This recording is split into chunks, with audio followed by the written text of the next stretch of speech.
Hello, and welcome to Harry Potter and the Methods of Rationality, the podcast. Written by Eliezer Yudkowsky, read by Eneasz Brodsky, based on the works of J.K. Rowling. Chapter 95, Roles, Part 6.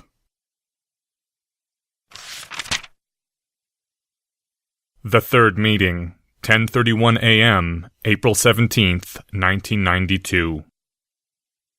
Spring had begun, the late morning air still crisp with the leavings of winter. Daffodils had bloomed amid the sprouting grass of the forest, the gentle yellow petals with their golden hearts dangling limply from their dead, grayed stems, wounded or killed by one of the sudden frosts that you often saw in April. In the Forbidden Forest, there would be stranger life forms, centaurs and unicorns at the least, and Harry had heard allegations of werewolves. Though from what Harry had read of real-life werewolves, that did not make the slightest bit of sense. Harry didn't venture anywhere near the border of the Forbidden Forest, since there was no reason to take the risk. He walked invisibly among the more ordinary life forms of the permitted woods, wand in hand, a broomstick strapped to his back for easier access, just in case. He was not actually afraid. Harry thought it odd that he didn't feel afraid. The state of constant vigilance, readiness for fight or flight, failed to feel burdensome or even abnormal. On the edges of the permitted woods, Harry walked, his feet never straying near the beaten path where he might be more easily found, never leaving sight of Hogwarts windows. Harry had set the alarm upon his mechanical watch to tell him when it was lunchtime, since he couldn't actually look at his wrist, being invisible and all that. It raised the question of how his eyeglasses worked while he was wearing the cloak. For that matter, the law of the excluded middle seemed to imply that either the rhodopsin complexes in his retina were absorbing photons and transducing them to neural spikes, or alternatively, those photons were going straight through his body and out the other side. But not both. It really did seem increasingly likely that invisibility cloaks let you see outward while being invisible yourself because, on some fundamental level, that was how the caster had not wanted, but implicitly believed that invisibility should work. Whereupon you had to wonder whether anyone had tried confunding or legitimizing someone into implicitly and matter-of-factly believing that Fix Us Everything Us ought to be an easy first-year charm, and then trying to invent it. Or maybe find a worthy Muggleborn in a country that didn't identify Muggleborn children, and tell them some extensive lies, fake up a surrounding story and corresponding evidence, so that, from the very beginning, they'd have a different idea of what magic could do. Though apparently they'd still have to learn a number of previous charms before they became capable of inventing their own. It might not work. Surely, there had been some organically insane wizards who truly believed in their own possibility of godhood, and yet failed to become God.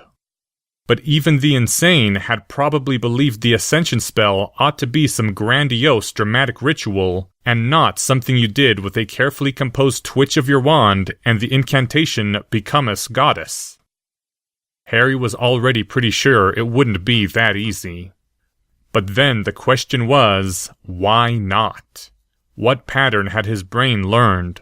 Could the reason be predicted in advance? A slight fringe of apprehension crept through Harry then, a tinge of worry as he contemplated this question. The nameless concern sharpened, grew greater. Professor Quirrell? Mr. Potter, a soft voice called from behind him. Harry spun, his hand going to the time-turner beneath his cloak. Again, the principle of being ready to flee upon an instant's notice felt only ordinary. Slowly, palms empty and turned outward, Professor Quirrell was walking towards him within the forest's outskirts, coming from the general direction of the Hogwarts castle. Mr. Potter, I know that you're here. You know that I know that you're here. I must speak to you. Still, Harry said nothing. Professor Quirrell hadn't actually said what this was about, and Harry's sunlit morning walk about the forest edge had produced a mood of silence within him. Professor Quirrell took a small step to the left, a step forward, another to the right. He tilted his head with a look of calculation, and then he walked almost directly toward where Harry stood, halted a few paces off with the sense of doom inflamed to the height of bearability. "Are you still resolved upon your course? The same course you spoke of yesterday?" Again, Harry did not reply. "There is much I have done for you. Whatever else you may wonder of me, you cannot deny that. I am calling in some of that debt. Talk to me, Mr. Potter." I don't feel like doing this right now, Harry thought. Then, oh, right.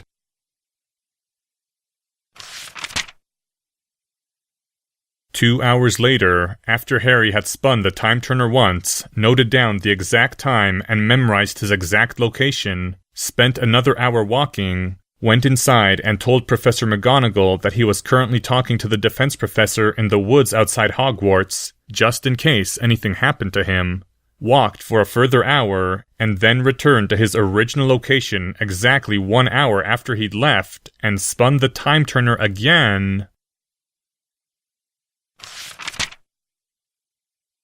"What was that?" Professor Quirrell said, blinking. "Did you just—" "Nothing important," Harry said, without pulling back the hood of his invisibility cloak, or taking his hand from his time turner. "Yes, I'm still resolved. To be honest, I'm thinking I shouldn't have said anything." Professor Quirrell inclined his head. "A sentiment which shall serve you well in life. Is there anything which is liable to change your mind?" "Professor, if I already knew about the existence of an argument which would change my decision—" "True, for the likes of us. But you would be surprised how often someone knows what they are waiting to hear, yet must wait to hear it said." Professor Quirrell shook his head. "To put this in your terms, there is a true fact, known to me but not to you, of which I would like to convince you, Mr. Potter." Harry's eyebrows rose, though he realized in the next moment that Professor Quirrell couldn't see it. "That's in my terms, all right. Go ahead." "The intention you have formed is far more dangerous than you realize." Replying to this surprising statement did not take much thought on Harry's part. "Define dangerous, and tell me what you think you know and how you think you know it." "Sometimes, telling someone about a danger can cause them to walk directly into it. I have no intention of having that happen this time. Do you expect me to tell you exactly what you must not do? Exactly why I am afraid?" The man shook his head. "If you were wizard-born, Mr. Potter, you would know to take it seriously when a powerful magus tells you only to beware." It would have been a lie to say that Harry was not annoyed, but he also wasn't an idiot. So Harry said merely, "Is there anything you can tell me?" Carefully, Professor Quirrell seated himself upon the grass and took out his wand, his hand assuming a position that Harry recognized. Harry's breath caught. "This is the last time that I shall be able to do this for you." Then the man began to speak words that were strange, of no language Harry could recognize. Intonation that seemed not quite human, words that seemed to slip from Harry's memory even as he tried to grasp them, exiting from his mind as quickly as they entered. The spell took effect more slowly this time. The trees seemed to darken, branches and leaves staining, as though seen through perfect sunglasses that faded an attenuated light without distorting it. The blue bowl of the sky receded, the horizon which Harry's brain falsely assigned a finite distance pulling back as it turned gray, and darker gray. The clouds became translucent, transparent, wisping away to let the darkness shine through. The forest shaded, faded, abated into blackness. The great sky river became visible once again as Harry's eyes adjusted, became able to see the largest object which human eyes could ever behold as more than a point, the surrounding Milky Way. And the stars, piercingly bright and yet remote, out of a great depth. Professor Quirrell breathed deeply. Then he raised his wand again, just barely visible in the starlight without sun or moon, and tapped himself on the head with a sound like an egg cracking. The defense professor also faded away, became likewise invisible. A tiny disk of grass, illuminated by not much light at all, drifted unoccupied within empty space. Neither of them spoke for a time. Harry was content to look at the stars, undistracted even by his own body. Whatever Professor Quirrell had called him here to say, it would be said in due time. In due time, a voice spoke. "There is no war here," said a soft voice emanating from within the emptiness. "No conflict and battle. No politics and betrayal. No death and no life. That is all for the folly of men. The stars are above such foolishness, untouched by it. Here there is peace and silence eternal. So I once thought." Harry turned to look at where the voice originated and saw only stars. "So you once thought?" Harry said, when no other words seemed to be forthcoming. "There is nothing above the folly of men. There is nothing beyond the destructive powers of sufficiently intelligent idiocy. Not even the stars themselves. I went to a great deal of trouble to make a certain golden plaque last forever. I would not like to see it destroyed by human folly." Again, Harry's eyes reflexively darted toward where the voice should have been. Again, saw only emptiness. "I think I can reassure you on that score, Professor. Nuclear weapons don't have a fireball extending out for... How far away is Pioneer 11? Somewhere around 1 billion kilometers, maybe? Muggles talk about nuclear weapons destroying the world, but what they actually mean is lightly warming up some of Earth's surface. The sun is a giant fusion reaction, and it doesn't vaporize distant space probes. The worst-case scenario for nuclear war wouldn't even come close to destroying the solar system. Not that this is much of a consolation." "True, while we speak of Muggles," said the soft voice amid starlight. "But what do Muggles know of true power? It is not they who frighten me now. It is you."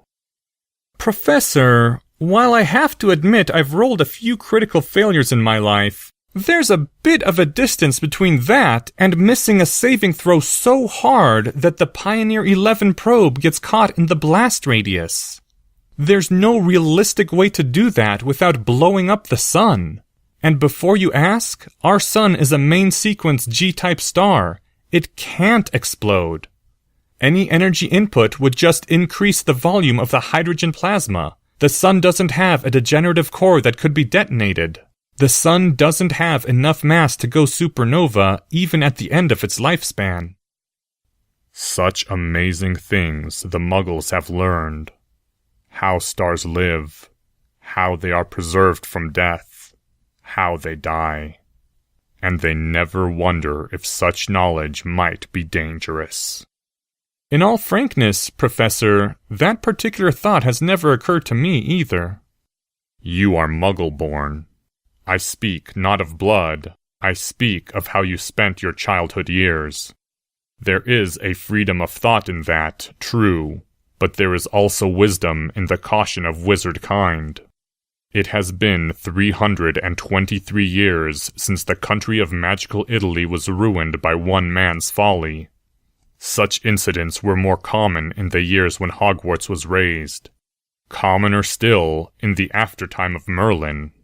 Of the time before Merlin, little remains to study." "There's around 30 orders of magnitude of difference between that and blowing up the sun," Harry observed, then caught himself. "But that's a pointless quibble, sorry. Blowing up a country would also be bad, I agree. In any case, Professor, I don't plan on doing anything like that." "Your choice is not required, Mr. Potter. If you had read more wizard-born novels and fewer Muggle stories, you would know. In serious literature, the wizard whose foolishness threatens to unleash the shambling bone men will not be deliberately bent on such a goal. That is for childish books. This truly dangerous wizard shall perhaps be bent on some project of which he anticipates great renown, and the certain prospect of losing that renown and living out his life in obscurity will seem to him more vivid than the unknown prospect of destroying his country. Or he shall have promised success to one he cannot bear to disappoint. Perhaps he has children in debt. There is much literary wisdom in those stories. It is born of harsh experience and cities of ash. The most likely prospect for disaster is a powerful wizard who, for whatever reason, cannot bring himself to halt as warning signs appear. Though he may speak much and loudly of caution, he will not be able to bring himself to actually halt. I wonder, Mr. Potter, have you thought of trying anything which Hermione Granger herself would have told you not to do? All right, point taken. Professor, I am well aware that if I save Hermione at the price of 2 other people's lives, I've lost on total points from a utilitarian standpoint. I am extremely aware that Hermione would not want me to risk destroying the whole country just to save her. That's just common sense. Child who destroys Dementors. If it were only one country I feared you might ruin, I would be less concerned. I did not at first credit that your knowledge of Muggle science and Muggle practices would be a source of great power. I now credit it more. I am, in complete sincerity, concerned for the safety of that golden plaque. Well, if science fiction has taught me anything, it's taught me that destroying the solar system is not morally acceptable, especially if you do it before humanity has colonized any other star systems. Then will you give up this? No, Harry said, without even thinking before he opened his mouth. After a moment, he added, "But I do understand what you're trying to tell me." Silence. The stars had not shifted, not even as they would have in an earthly night sky, over time. A very slight rustle, as of someone shifting their body.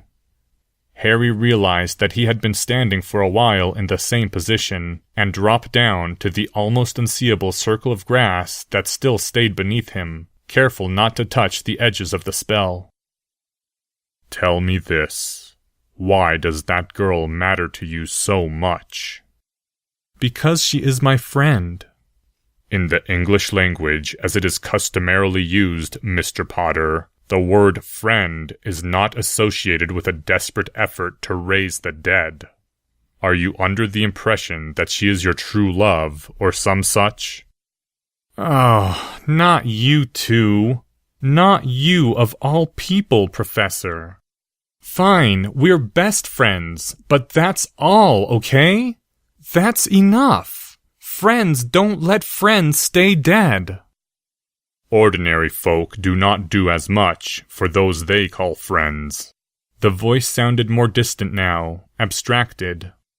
Not even for those they say they love. Their companions die, and they do not go in search of power to resurrect them. Harry couldn't help himself. He looked over again, despite knowing it would be futile, and saw only more stars. Let me guess. From this you deduce that people don't actually care as much about their friends as they pretend. They would scarcely pretend to care less. They care, Professor, and not just for their true loves. Soldiers throw themselves on grenades to save their friends. Mothers run into burning houses to save their children. But if you're a Muggle, you don't think there's any such thing as magic to bring someone back to life. And normal wizards don't think outside the box like that. I mean, most wizards aren't searching for power to make themselves immortal.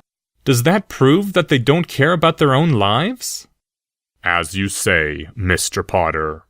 Certainly, I myself would consider their lives pointless and without a shred of value. Perhaps, somewhere in their hidden hearts, they also believe that my opinion of them is the correct one. Harry shook his head, and then, in annoyance, cast back the hood of his cloak and shook his head again. "That seems like a rather contrived view of the world, Professor," said the dim-lit head of a boy, floating unsupported on a circle of dark grass amidst stars. "Trying to invent a resurrection spell just isn't something normal people would think of, so you can't deduce anything from their not taking the option." A moment later, the dim-lit outline of a man sitting on the circle of grass was visible as well. If they truly cared about their supposed loved ones, they would think of it, would they not? Brains don't work that way. They don't suddenly supercharge when the stakes go up, or when they do, it's within hard limits. I couldn't calculate the 1,000th digit of pi if someone's life depended on it. The dim-lit head inclined. But there is another possible explanation, Mr. Potter. It is that people play the role of friendship. They do just as much as that role requires of them, and no more. The thought occurs to me that perhaps the difference between you and them is not that you care more than they do. Why would you have been born with such unusually strong emotions of friendship that you alone among wizard kind are driven to resurrect Hermione Granger after her death? No, the most likely difference is not that you care more. It is that, being a more logical creature than they, you alone have thought that playing the role of friend would require this of you. Harry stared out at the stars. He would have been lying if he'd claimed not to be shaken. "That can't be true, Professor. I could name a dozen examples in Muggle novels of people driven to resurrect their dead friends. The authors of those stories clearly understood exactly how I feel about Hermione. Though you wouldn't have read them, I guess. Maybe Orpheus and Eurydice. I didn't actually read that one, but I know what's in it." Such tales are also told among wizard kind. There is the story of the Elric brothers, the tale of Dora Kent, who was protected by her son Saul. There is Ronald Mallet and his doomed challenge to time. In Italy, before its fall, the drama of Presia Testarossa. In Nippon, they tell of Akemi Hamura, who lost her love, and her lost love. What these stories have in common, Mr. Potter, is that they are all fiction. Real-life wizards do not attempt the same, even though the notion is clearly not beyond their imagination. Because they don't think they can! Shall we go and tell the good Professor McGonagall about your intention to find a way to resurrect Miss Granger and see what she thinks of it? Perhaps it has simply never occurred to her to consider that option. Ah, but you hesitate. You already know her answer, Mr. Potter. Do you know why you know it? You could hear the cold smile in the voice. A lovely technique, that. Thank you for teaching it to me. Harry was aware of the tension that had developed in his face. His words came out as though bitten off.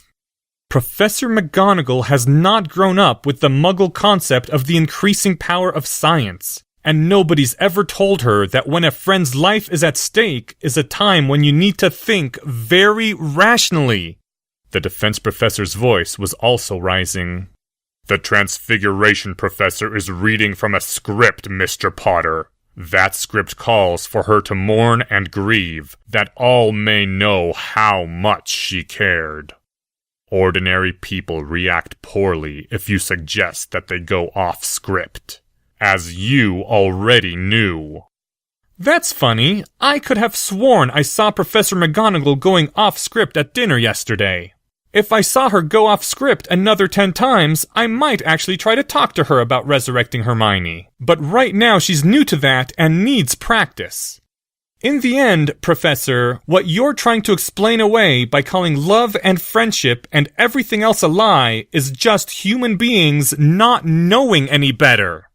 The defense professor's voice rose in pitch. If it were you who had been killed by that troll, it would never even occur to Hermione Granger to do as you are doing for her. It would not occur to Draco Malfoy, nor to Neville Longbottom, nor to McGonagall or any of your precious friends. There is not one person in this world who would return to you the care that you are showing her. So why? Why do it, Mr. Potter? There was a strange, wild desperation in that voice. Why be the only one in the world who goes to such lengths to keep up the pretense, when none of them will ever do the same for you?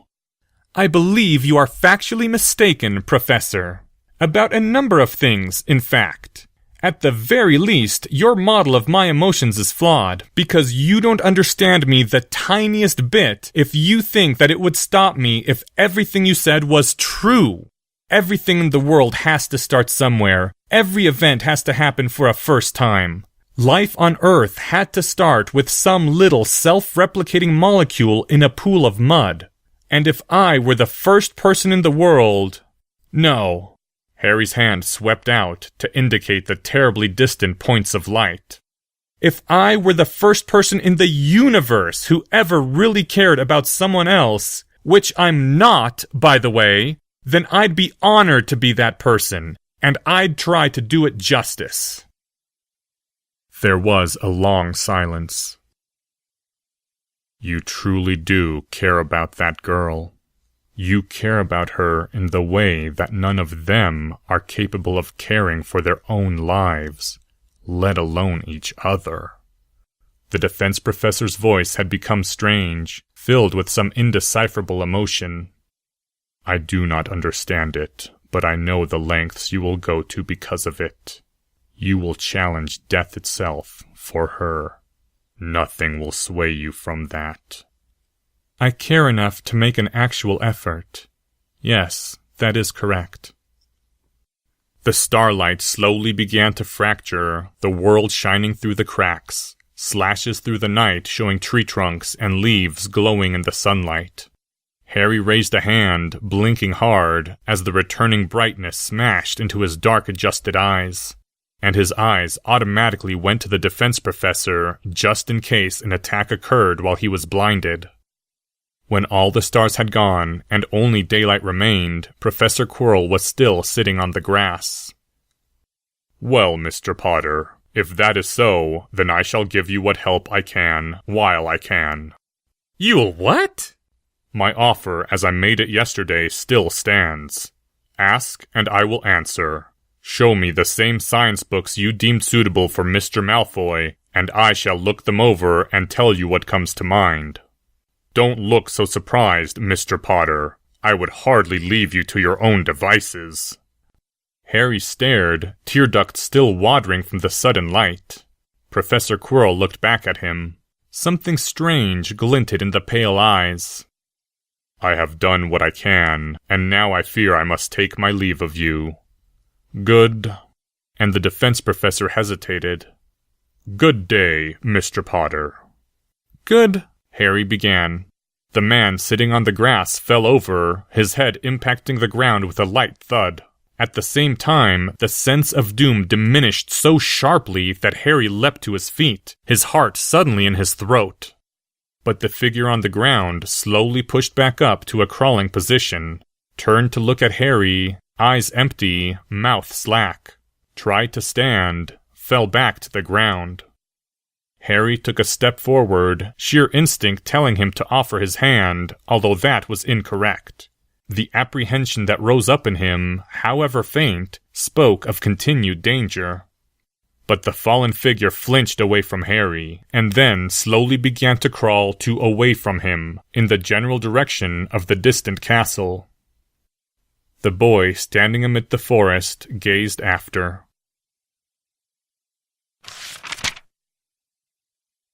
End Chapter 95. This chapter's original text, production notes, and attribution links along with archives and much more, can be found at hpmorpodcast.com. If you would like to learn more about the art of rationality, please visit lesswrong.com, an online community of aspiring rationalists founded by Eliezer Yudkowsky. Some sound effects used are courtesy of the Free Sound Project. The music used is Welcome to the Black Parade by My Chemical Romance. Thank you for listening, and come back in 2 weeks for Chapter 96, Roles, Part 7.